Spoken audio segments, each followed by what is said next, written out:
Sangareddy చౌరస్తాలోని Pepsi పరిశ్రమ union ఎన్నికల్లో ఉద్యోగులకు ఉద్యోగ భద్రతతో పాటు మెరుగైన సౌకర్యాల కల్పన కోసం విబిఎల్ పెప్సీ పరిశ్రమలో ఈ నెల 15వ తేదీన జరగనున్న యూనియన్ ఎన్నికల్లో సిఐటియు యూనియన్ చుక్కా గుర్తుకు ఓటు వేసి భారీ మెజారిటీతో గెలిపించాలని కార్మికులను కోరిన సిఐటియు రాష్ట్ర అధ్యక్షులు చుక్కా రాములు. ఈ కార్యక్రమంలో సిఐటియు రాష్ట్ర ఉపాధ్యక్షులు మల్లికార్జున్, జిల్లా అధ్యక్షులు వీరం మల్లేశం, కార్యదర్శి సాయిలు, సిఐటియు నాయకులు బాలరాజు, బాగారెడ్డి మరియు విబిఎల్ పెప్సీ పరిశ్రమ ఉద్యోగులు పాల్గొన్నారు.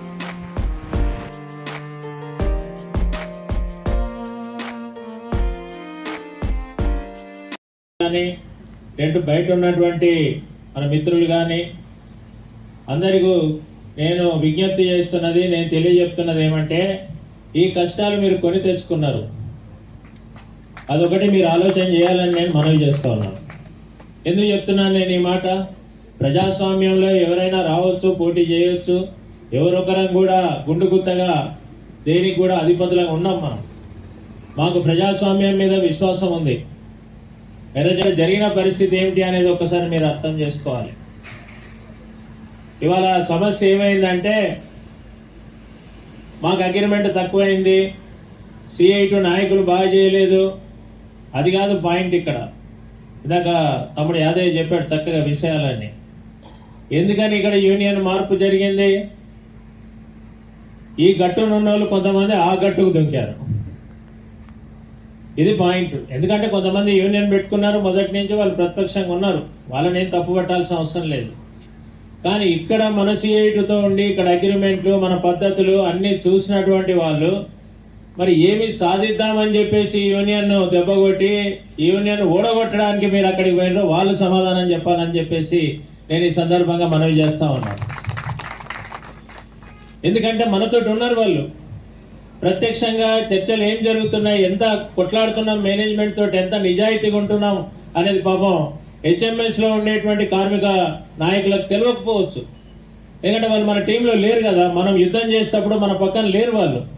కానీ మనతో ఉండి మనతో యుద్ధం చేస్తున్నప్పుడు ఉన్నటువంటి వాళ్లకు మరి ఏం తక్కువైపోయింది, ఎందుకు పోయినరు అనేటువంటిది మరి వాళ్ళు ఇప్పటికైనా ఆత్మవిమర్శ చేసుకోవాలని చెప్పేసి నేను అడుగుతా ఉన్నాను. ఎందుకంటే ఈ కంపెనీలో మల్టీనేషనల్గా ఉన్నటువంటి దానికంటే ముందు ఇదే జైపూరియాస్, ఇదే విబిఎల్ వరుణ్ బీవరేజెస్ ప్రమోటర్స్ ఉన్నటువంటి వాళ్ళు ఆనాడు చార్మినార్ బాట్లింగ్ కంపెనీ, బహుశా ఇలా కూర్చున్న వాళ్ళు ఎవరు లేరనుకుంటా నేను. ఇప్పుడు ఆ చార్మినార్ బాట్లింగ్ కంపెనీలో చేరిన వాళ్ళు ఉన్నారా? ఎవరన్నా చేయొద్దండి, ఒకరు ముగ్గురు నలుగురు ఉన్నారు. మరి ఆనాడు యూనియన్ పెట్టినప్పుడు ఏమైనా మనకి ఎర్ర తివాచి వరిచి లోపలికి రమ్మని స్వాగతం పలికిందా ఈ మేనేజ్మెంట్? ఇదే తానాషాయి పద్ధతి, ఇదే పద్ధతి. యూనియన్ గుర్తించాం, యూనియన్ చీలగొడతాం. ఆ యూనియన్కు జనరల్ సెక్రటరీగా ఉన్నటువంటి వ్యక్తిని సస్పెండ్ చేశారు. ఆనాడే యూనియన్ బొందబెట్టి పాత్ర పెట్టాలనుకున్న కంపెనీది. కానీ మీ జేజమ్మ దిగొచ్చినా సరే ఇక్కడ ఎర్ర జెండా నేను చేయలేదని చెప్పేసి ఆనాడు నిలబడి తెగించి కొట్లాడి పోరాడి మరి ఆనాడు యాజమాన్యం మీద పైచేయి సాధించి యూనియన్ గుర్తింపులోకి తెచ్చుకున్నటువంటి చరిత్ర ఈ సిఐటికి ఉంది. దాన్ని సరిదిద్దే బాధ్యత మేము తీసుకుంటామని చెప్పేసి ఆనాడు మీ అందరి ముందు కూడా ఇదే పద్ధతిలో నేను చెప్పాను బహిరంగంగా. మీరు నమ్మారు. మీరు ఎన్ని ప్రలోభాలు పెట్టినా ఆనాడు మొదటి ఎన్నిక బాగా గుర్తు, రఘునందన్ రావు అధ్యక్షుడిగా మన మీద పోటీకి వచ్చినటువంటి ఎన్నికను చాలా ప్రతిష్టాత్మకంగా తీసుకొని మరి చెంప చెల్లు మనిపించేటువంటి పద్ధతుల్లో ఆ రోజు మీరు అందరూ కూడా తీర్పిచ్చినటువంటి పరిస్థితి. మరి ఆనాడు మేము బాధ్యత తీసుకొని ఒకటే డిమాండ్ పెట్టారు మీరు, అగ్రిమెంట్తో సంబంధం లేకుండా మాకు అదనంగా పెంచాలి, ఎంతైనా సరే అది అగ్రిమెంట్లో ఉండొద్దు, సపరేట్గా పెంచాలన్నారు. పెంచినమా లేదా? పెంచినమా లేదా? ఒక్కసారి ఆలోచన చేయండి మీరు. అది ఆనాడు మీ పట్ల మాకున్న నిబద్ధత. ఆ తర్వాత మళ్ళీ అగ్రిమెంట్ పోయినప్పుడు ఇంకొంతమంది వెనుకబడిపోయారు, మరి వీళ్ళ గురించి కూడా పరిశీలన చేయండి అని చెప్పి ఎలక్షన్ సందర్భంగా ఈ రకంగానే మీరు మా దృష్టికి తెచ్చారు. అది కూడా పరిష్కారం చేశాం. ఏ ఒక్క సమస్యను కూడా వదిలిపెట్టలేదు. మరి ఇంత పకడ్బందీగా మరి మన యూనియన్ మనం నిర్మించుకున్నటువంటి క్రమంలో మరి ఇక్కడ పెప్సీ యాజమాన్యం వాళ్ళు ఒక దేశవ్యాప్తంగా నిర్ణయం తీసుకొని ఇక మొత్తం లేకపోతే మాత్రం నువ్వు ఎక్కడికి వచ్చినావు అక్కడికి పోవాల్సి వస్తుందని చెప్పేసేది ఈ మేనేజ్మెంట్ గుర్తు పెట్టుకుంటే మంచిది. మమ్మల్ని రెచ్చగొట్టద్దు. మరి తాచ్ బాబు తోక దొక్కితే ఏమవుతుంది? పడిగా లేపుతుంది. పడిగా లేపిన తాచ్ బాబు ఊరుకోదు. అందుకని ఇవాళ మేము అదే చెప్పదలుచుకున్నాం. అందుకే మేము సోదరులారా ఆలోచించమని చెప్తున్నాం. ఇది మామూలుగా జరుగుతున్న ఎలక్షన్లు కావు, ఎవరో ఒకరు గెలుస్తారులే అనుకునే ఎలక్షన్లు కావు. ఇవి ఒక పెద్ద మేనేజ్మెంట్ ఇవాళ మన మీద కోరలు దాచి పంజా తీర్చి ఇవాళ మనల్ని మింగేయడానికి ప్రయత్నం చేస్తున్నది. దినదిన గండం బతుకుదామా, లేదంటే ఎదిరించి స్వేచ్ఛ వాయువు పీల్చుకుందామా? ఒక్కసారి ఆలోచించండి. బానిస బతుకులు కావాలా, ఆత్మవిశ్వాసంతో స్వేచ్ఛగా ఉండేటువంటి బతుకు కావాలా? ఒక్కసారి మీరు ఆలోచించండి.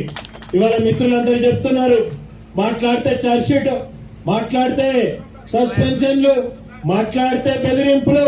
కాగితాలు పనిచేయవు బిడ్డ, గుర్తుపెట్టుకో. మనుషులే పనిచేయాలి. కాగితాలు ఇచ్చినంత మాత్రాన మీ ప్రొడక్షన్ నడుస్తుంది అనుకుంటే చాలా పొరపాటు అనే విషయం కూడా మేము చెప్పదలుచుకున్నాం.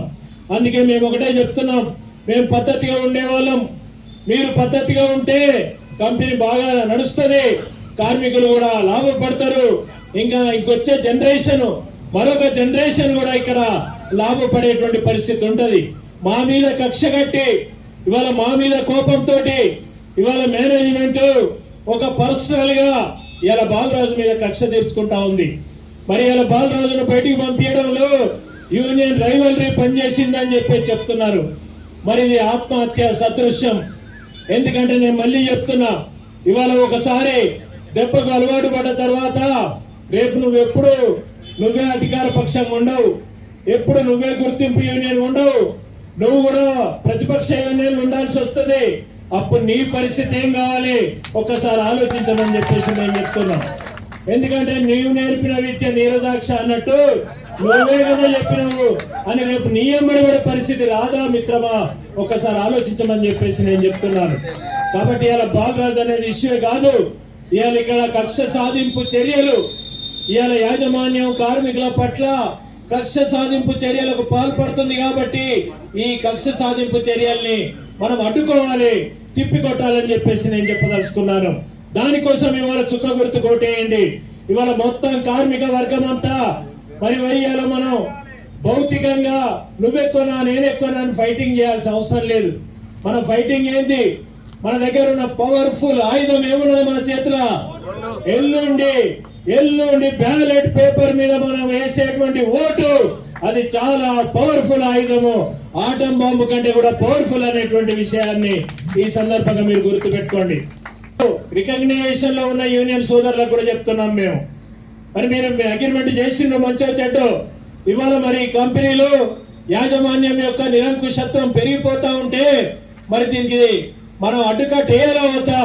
అడ్డుకట్టేయాలంటే ఇవాళ మీ టర్మ్ అయిపోయింది. రాబోయే టర్మ్ ఎవరిదంటే అది ఎర్ర జెండా చుక్క గుర్తు, మరి వాళ్ళ CIT యూనియన్ అని చెప్పేసేటువంటిది నేను ఈ సందర్భంగా మీకు మనవి చేస్తా ఉన్నాను. ఈ తీర్పు ఇవ్వాలని చెప్పి చుక్క గుర్తు మీద ఓట్లేయాలని చెప్పేసి మీ అందరికి కూడా విజ్ఞప్తి చేస్తూ, మరి CIT అనేది ఒక సమిష్టి నాయకత్వం. ఏదో ఒక నాయకుడు నీళ్ళలో ముంచినా పాలలో ముంచినా ఆయనే అనుకునే పరిస్థితి CITలు ఉండదు. మీరు చూస్తున్నారు ఇన్ని రోజుల నుంచి, మీకు ఎప్పుడు ఏ సమస్య వస్తే ఒకరికి నలుగురు నాయకులు వచ్చి మీ పక్కన నిలబడేటువంటి సంఘం. మీకు కూతవేడి దూరంలో నాయకులు ఉంటారు, ఇన్ని ఆఫీస్ ఉంది. మీరు ఎప్పుడు కావాలంటే అప్పుడు మీ పక్కన కార్మికుల పక్షాన నిలబడే నాయకత్వం ఉంది. అందుకని మీరందరూ కూడా దృష్టిలో పెట్టుకోండి.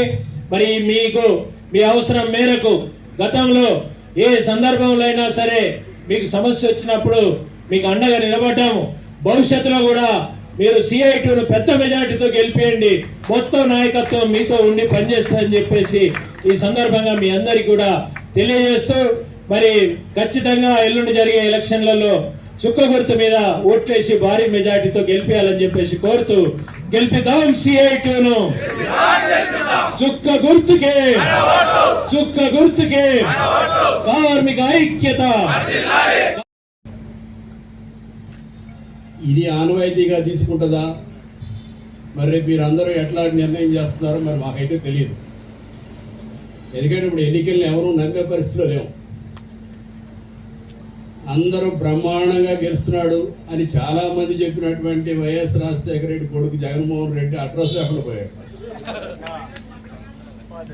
అందుకని ఇక్కడ ఉన్నటువంటి పెప్సీలో కార్మికులు కూడా అలాంటి నిర్ణయం తీసుకోవాలి. ఎందుకనంటే భవిష్యత్తులో ఇట్లా ఏదో మార్పులు చేస్తే అద్భుతాలు జరిగిపోతాయి అనేటువంటి కార్మిక వర్గానికి రేపు జరిగేటువంటి ఎన్నిక ఒక గుణపాఠం కావాలి.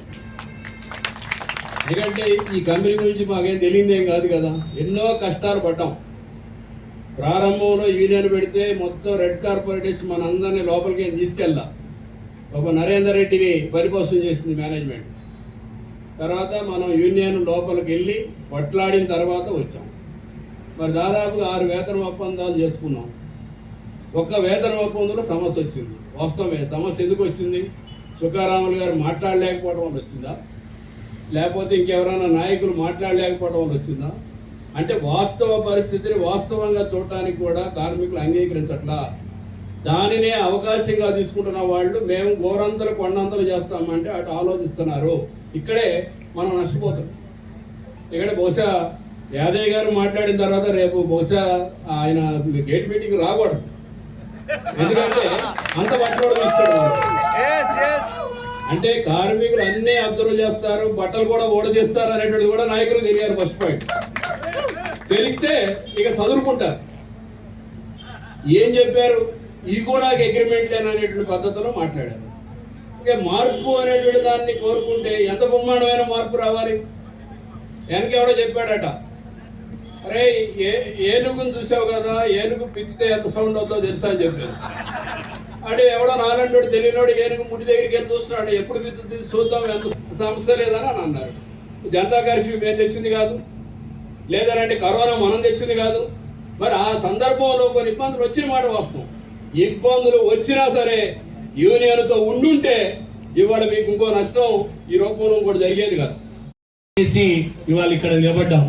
కానీ గత 2 ఏళ్ల కిందట కొంతమంది కార్మిక సోదరులు వాళ్లకు మార్పు అనేటువంటి పేరు మీద వ్యక్తిగత ఎవరో 2-3 వ్యక్తుల యొక్క స్వార్థం కోసం ఇంకో సంఘాన్ని తీసుకొచ్చి ఆ సంఘం మరి ఏర్పాటు చేసినటువంటి దాన్ని పక్కన పెట్టి మాకేమొస్తుంది, మేము గెలిస్తే బాగుంటుంది అని చెప్పే ఉద్దేశంతో గత 2 ఏళ్ల కిందట రకరకాల అబద్ధాల ప్రచారాలు చేసి కార్మికుల్ని మభ్యపెట్టి మార్పు తీసుకొస్తాం, మాకు అవకాశం ఇవ్వండి, ఒక్క అవకాశం అని చెప్పారు. ఒక్క అవకాశం ఇచ్చినందుకు ఇవాళ ఏం జరిగింది అని అంటే ఈ 24 సంవత్సరాలలో ఎప్పుడు ఈ కంపెనీ లోపల యూనియన్ మీటింగ్ పెట్టుకుంటే పర్మిషన్ లేకుండా ఉండే పరిస్థితి లేదు.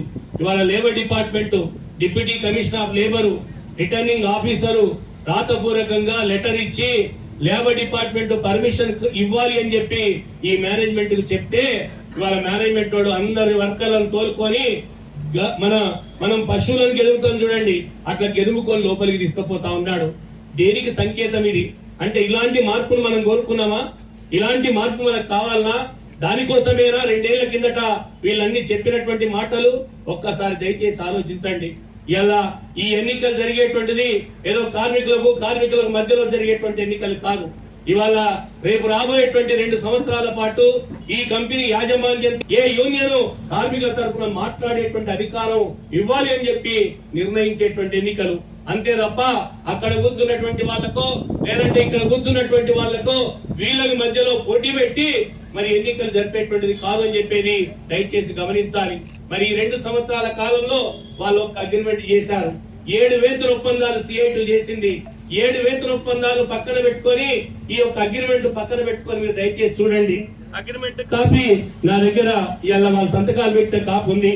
ఇది బహుశా మీకు ఎవరికి కూడా వాళ్ళు చూపెడతారనేటువంటి నమ్మకం కూడా లేదు. ఈ అగ్రిమెంట్ వీళ్ళు ఏం రాశారు, ఏమేమి అంశాలు రాశారు, ఇలా చెప్పినటువంటి ఇప్పటిదాకా ప్రేమ్ చెప్పాడు, యాదయ్య చెప్పాడు. అగ్రిమెంట్ లో స్వయంగా కూర్చున్నటువంటి యాదయ్య అక్కడ జరిగిన చర్చల సారాంశాన్ని చెప్పాడు. కానీ మనమేం లాస్ అయ్యాం? మన కార్మిక వర్గానికి ఏ విధంగా లాస్ అయింది? 100 రూపాయలు ఎక్కువ తక్కువ అనేటువంటి దానికోసమే కాదు, ఇవాళ పాలసీ మ్యాటర్లు మరి విధానపరమైనటువంటి నిర్ణయాలు ఏ విధంగా వీళ్ళు చేసుకొచ్చారు. ఆ రోజు వాళ్ళు మాట్లాడారు, కరోనా వచ్చింది, 2 సంవత్సరాల పాటు కనీసం కంపెనీలలో ఒకడు మాట్లాడుకోలేడు, ఒకడికొకడు దగ్గర చేయి కలపలేడు, మూతికి బట్టలు కట్టుకొని తిరుగుతున్నాం. ఆ రోజు 7 లైన్లు ఉంటే ఒక్క లైన్ కూడా సక్రమంగా ఒక్క రోజు కూడా నడవని పరిస్థితుంది. సంవత్సరం మొత్తం కొట్టించుకుంటే 20 లక్షలు 25 లక్షల కేసుల ప్రొడక్షన్ లేదు అని చెప్పేటువంటి పరిస్థితులలో మనం ఆ రోజు 5,835 రూపాయలు వేతన ఒప్పందం చేస్తే వీళ్ళు తగ్గించారు, వీళ్ళు నాశనం చేశారు. మేము వస్తే మేము వేల రూపాయలు బ్రహ్మాండమైనటువంటి అగ్రిమెంట్ చేస్తామని చెప్పారు. అయ్యా పెప్సీ కార్మికులకే దక్కుతుంది. మరి ఇప్పుడు ఇంత పెద్ద ఎత్తున నడుస్తుంటే ఈ రోజు వేతన ఒప్పందము ఎందుకు తాకట్టు పెట్టిందని చెప్పేసి మేము సభాముఖంగా ప్రశ్నిస్తున్నాం. వీడియో తీసేసినావు, ప్రమోషన్ పాలసీ తీసేసినావు, అట్లాగే మెడిక్లెయిమ్ పాలసీని కూడా తాకట్టు పెట్టినట్టు పరిస్థితి మరి చూస్తా ఉన్నాం. మరి ఇంత పెద్ద పరిశ్రమలో 2,70,00,000 ప్రొడక్షన్ తీసే కంపెనీ లోపల ఇదా వేతన ఒప్పందం అని చెప్పేసి ఇంత పెద్ద ఎత్తున ప్రొడక్షన్ తీస్తున్నటువంటి కంపెనీలో ఈ కార్మిక వర్గాన్ని నువ్వు తాకట్టు పెట్టినా అని చెప్పేసి మేము ప్రశ్నిస్తా ఉన్నాం. ఒక్కసారి మీరు ఆలోచన చేయండి కాంగ్రెస్. ఎల్లుండి జరిగే ఎన్నికలలో పెప్సీ కార్మిక వర్గం అందరూ ఒక సైడే ఉన్నారు, మేము అంతా ఐక్యంగా ఉన్నామని చెప్పేసి ఏకతాటిపై చుక్క గుర్తు మీద వేసి కార్మిక వర్గం ఐక్యత చాటుకోవాలి. ఆ యాజమాన్యానికి ఖబర్దారని చెప్తున్నాం. నువ్వు ఈ రోజు గేట్ మీటింగ్ పర్మిషన్ ఇవ్వలేవు, జాగ్రత్త ఖబర్దారని చెప్తున్నాం. మీ హెచ్ఆర్ మీద ఇది మంచి పద్ధతి కాదు, ఇది నియంకుశ పాలన, ఇది మంచిది కాదని చెప్పేసి మేము హెచ్చరిక చేస్తూ ఈ అవకాశం ఇచ్చినందుకు ధన్యవాదాలు. 1 by 1 బాలుని పంపిన తర్వాత ఇంకొకరిని పంపడం, ఇంకా ముగ్గురిని రెడీ చేసిరు. వీళ్ళంతా కష్టాన్ని, బాధను మరి ఎందుకు అప్పుడున్న యూనియన్ అక్కడున్న యూనియన్ ఆలోచించలేదు అనేది మనం గుర్తుపెట్టుకోవాల్సిన అవసరం ఉంది. అందుకే గత ఇప్పుడు రేపు 15వ తారీఖు ఎన్నికలు జరుగుతున్నాయి. మనం గెలుస్తాం, రాములు సార్ అధ్యక్షులు అవుతాయి ఖచ్చితంగా. అప్పుడు 16వ తారీఖు నుంచి जब देखेंगे वरुण बेरस का जब देखेंगे इधर श्रीधर रेड्डी कैसा काम करते अपन वर्कर लोग का कैसा काम वो देखेंगे. जब तक अपन ఏకీకరణ ఒకటే చేయాలి, మన కార్మికుల దగ్గరికి వెళ్ళాలి, విషయం చెప్పాలి.